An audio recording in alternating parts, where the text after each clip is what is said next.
an accreditation by the CDA should be sufficient for the BIR to recognize that a cooperative is in good standing in the CDA. That in itself should be sufficient for the issuance of the CTE. However, the BIR has not followed that policy despite assurances by your commissioners, by your chairman, by all of the officials at the national level in the BIR. Laging sinasabi, totoo yan, ganyan, on the basis of law, talagang dapat magka-CTE. Pero pagdating sa regional level, hindi nasusunod yun. I do not know why, and we are still, after 2 years already of talking about this, we still cannot get any kind of assurance from the BIR kung bakit iniipit yung mga CTE ng cooperative, whereas maliwanag sa batas na ang cooperative in good standing, accredited by the CDA, should be issued a CTE solely on the basis of that accreditation. No, that's the history.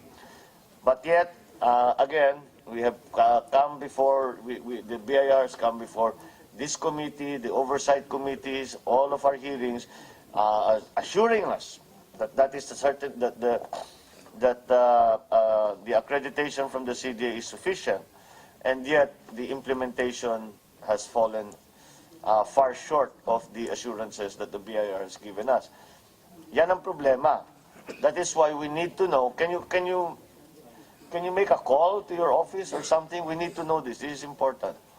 And I'm a little surprised that you came here without that information. But again, what has been how many cooperatives have applied for CTEs?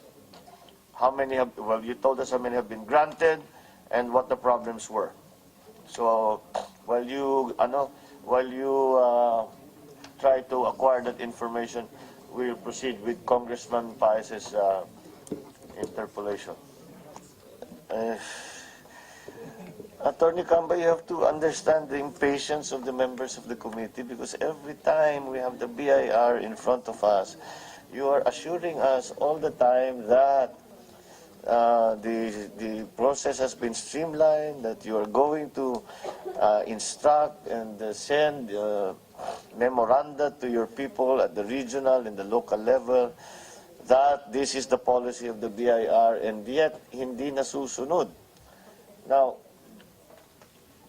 I do not know if the official line differs from the unofficial line, or that your people in the BIR are completely have no discipline and do not follow the instructions from the national level. So, but we are completely at a loss. Congressman Paez, I have heard this story already 100 times, and with no end in sight.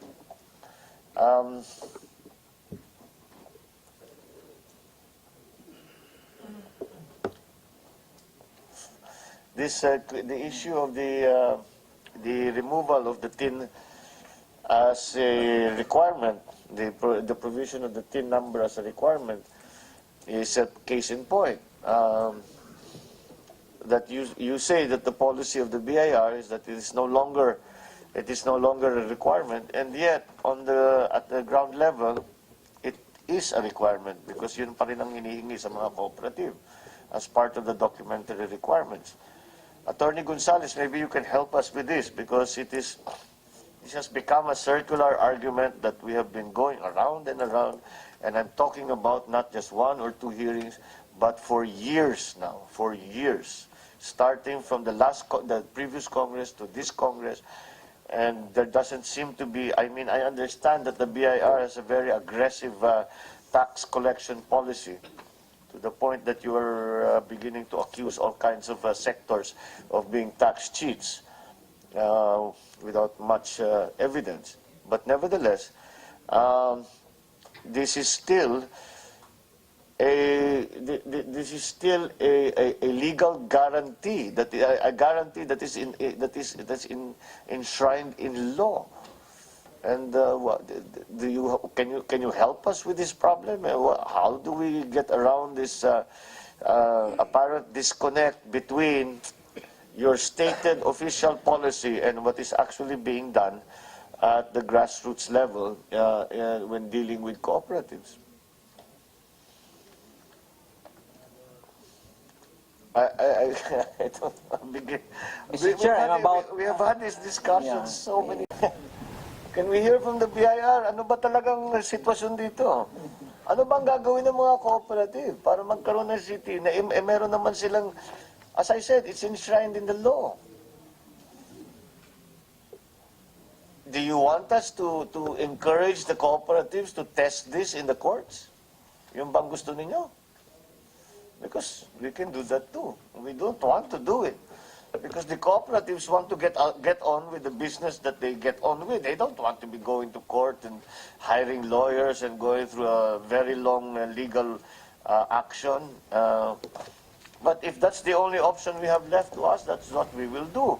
Perhaps you can report back to your superiors that we have come to an impasse in trying to deal with the BIR and the Department of Finance when it comes to the question on the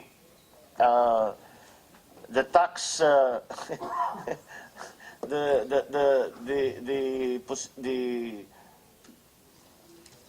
the status of all accredited cooperatives in good standing as declared by the CDA of their tax-exempt status.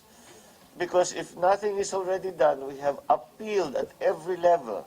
And the BIR and the Department of Finance have constantly been giving us assurances that, yes, that the law is clear and that the tax-exempt status of accredited cooperatives in good standing with the CDA are indeed tax-exempt. And yet, every single day, we get reports of your operatives at the lower levels, especially at the regional level and the provincial level, requiring all kinds of documents, requiring all kinds of actions that is very difficult for especially the larger cooperatives to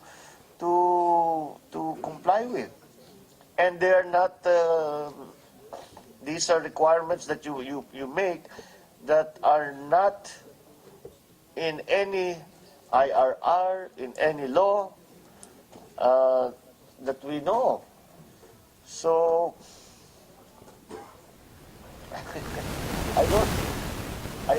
again, nobody wants to enter into a complicated legal action that will take long and will cost a lot of money.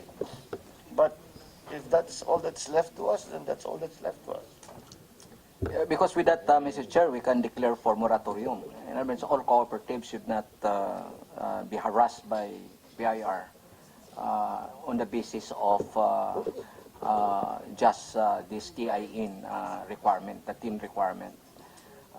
For the consumption of this joint committee, it's